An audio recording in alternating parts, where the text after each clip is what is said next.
Ayan, merong bird. Ito, example na lang. Oh, May bird. merong, siguro pag English, hindi masyadong so, come here. walang mali siya dito. Sky! There's a bird in my... Lila, wag. Okay. Hindi mo talaga pag anong pets yan, kasi depende sa ano eh. Lila, no, Lila, ha? Sky, come here. Cute Sky! Meron kaming dove. Ang cute-cute na. Do not poo here, ha? Upo yan ni. Ang cute, oh. Ayan. Hello! Hi! Ang cute naman. Yung isa kasi lumipad.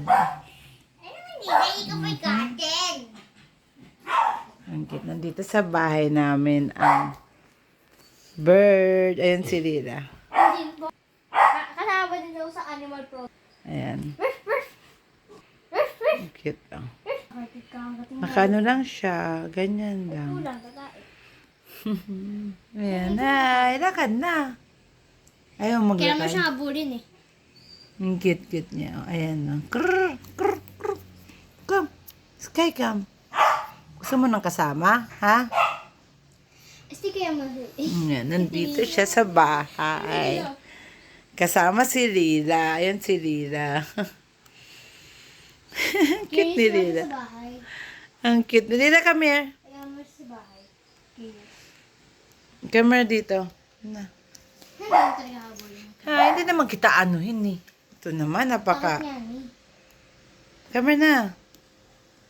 Look at Lila. Lila, ano ba? Huwag mong awayin yan, Lila, ha? Mami, lilipad. Friend yan, friend. Ba't kaya nagmumove? Nagmumove yung ano? Bakit kaya nagmumove yung tail ni Lila, oh? Dress. Baka ano niya, be alert, Janice, ha? Baka habulin. Kagatin. Oh, wala. O kasi akala niya, ano yan? Ano? Food. Ang food. Yeah. Ganyan naman. Hindi. Alam mo. Ang cute ni Lila, o, tingnan mo. Lila, come here. Hindi. Habol ang alam ko na. Hindi. Ang Lila, come here. kasi kung ano siya, kung pinapakailan. Yan lang, wala. Hindi ba kung pinapakailan ng ibon? Kaya